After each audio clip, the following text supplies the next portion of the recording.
जादुई घड़ा। एक समय की बात है। एक गांव में मोहन नाम का एक गरीब किसान रहता था।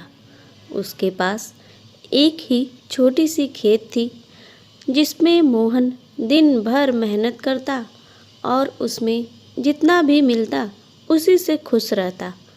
उसके घर में मोहन और उसकी पत्नी सिर्फ दो ही लोग थे। फिर भी उन्हें खाने के लिए लाले पड़ जाते। उनकी गरीबी स्थिति इतनी खराब थी कि कभी कभी तो एक वक्त का खाना भी नसीब नहीं होता था, और वैसे ही बिना खाए वे खाली पेट सो जाते थे।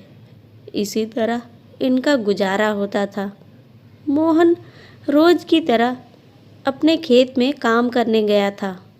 कुछ पौधों को लगाने के लिए मोहन कुदारी से जमीन को खोद रहा था कि अचानक जमीन के अंदर से एक आवाज़ आई। उसने सोचा कि क्या हो सकता है, इसलिए उसने जमीन को थोड़ा और खोदना शुरू किया, और कुछ ही समय में उस जमीन के अंदर से एक घड़ा दिखाई दिया। उसने उस घड़े को वहाँ से निकाल कर ऊपर रखा। मोहन उसे देखकर सोचने लगा, अरे कितना सुंदर घड़ा है। काम करने के बाद इसको मैं अपने घर ले जाऊंगा। यह सोचकर उसने उस घड़े को पास के एक आम के पेड़ के नीचे रख देता है और अपने काम में दोबारा लग जाता है। और जब खाना खाने का समय होता है तब वह उस पेड़ के नीचे जाकर खाना खाने लगता है। जब मोहन खाना खा रहा था तब उसके सामने पड़ी मटकी पर एक पका हुआ आम पेड़ से गिरता है।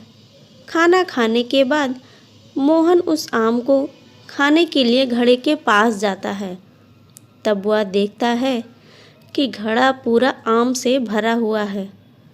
उसको यकीन नहीं आता कि यह भरा कैसे।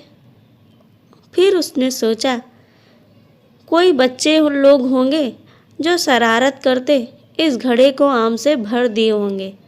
यह सोचकर मोहन आम से भरे घड़े को उठाकर अपने घर की ओर चला गया। घर पहुंचने के बाद अपनी पत्नी को उस आम से भरे घड़े को देता है। तभी उसकी पत्नी सभी आम को घड़े से निकालकर एक किनारे में रख देती है और दोनों पति पत्नी खाना खाकर सो जाते हैं। जैसे ही सुबह हुआ, मोहन की पत्नी रसोई की ओर जाती है। वह देखती है कि घड़ा अनाज से भरा हुआ है। यह देख आश्चर्य में पड़ जाती है कि घड़ा कैसे भर गया। अपने पति को बुलाकर कहती है, देखो तो जी, यह क्या हुआ है। कल रात को मैंने इस घड़े को यहाँ खाली रखा था, मगर आज सुबह ये अनाज से भरा पड़ा है। उनको समझ में नहीं आता कि ये हुआ कैसे। तब मोहन की नज़र घड़े के ऊपर थोड़े से रखे अनाज पर पड़ती है का गिरते हुए थैले की ओर जाता है। अब मोहन पूरी तरह से समझ जाता है कि यह कोई मामूली घड़ा नहीं है, यह एक जादुई घड़ा है।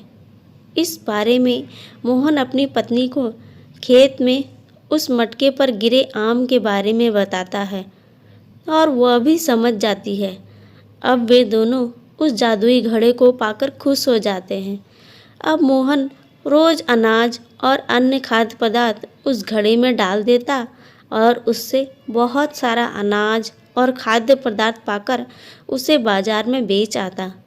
इस तरह से मोहन का काम चलता रहता और कुछ ही दिन में मोहन उस गांव का सबसे धनी व्यक्ति बन गया। उसके बारे में गांव में चर्चा होने लगी। मोहन ने बहुत जल्द एक बड़ा सा घर भी बनवा लिया। यह सब देख उसके एक पड़ोसी मिट्ठू लाल नाम का व्यक्ति उससे बहुत ईर्ष्या करता था। उसने सोचा कि इस मोहन को कुछ दिन पहले ही खाने के लिए 2 वक्त की रोटी भी मुश्किल से मिलती थी। फिर अचानक यह क्या हुआ जो रातों रात इतना धनवान बन गया। यह सोचकर उसके मन में एक बुरा विचार उत्पन्न हुआ कि पता लगाया जाए कि उस मोहन का ऐसा कौन सा राज है जिससे वह इतनी जल्दी अमीर बन गया। अब वह मिट्ठूलाल उसी रात को उसके घर के खिड़की के पास जाकर चोरी चुपके से उसकी ओर नज़र गड़ाए ध्यान से देखता है। तभी मोहन और उसकी पत्नी उस घड़े में थोड़ा सा अनाज डालते हैं और देखते ही देखते ढेर सारा अनाज उसमें भर जाता है। यह देखकर मिट्ठूलाल समझ जाता है। अब उनके सोने का इंतज़ार करता है और कुछ ही समय में मोहन और उसकी पत्नी खाने के बाद सोने चले जाते हैं। उनके जाने के बाद मिट्ठूलाल चुपके से घर के पीछे के दरवाजे से अंदर घुस जाता है और उस मटके को उठाकर अपने घर ले जाता है। घर पहुंचते ही उसने मटके में एक सिक्के को डालकर देखता है। उसमें ढेर सारे सोने के सिक्के भर जाते हैं।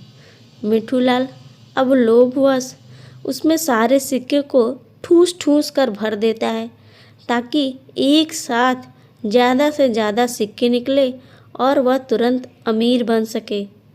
मगर ज़्यादा सिक्के डालने से वह मटका टूटकर वहीं बिखर गया और उस जादुई मटके के टूटने के साथ ही सारे सोने के सिक्के चूर चूर होकर राख बन गए।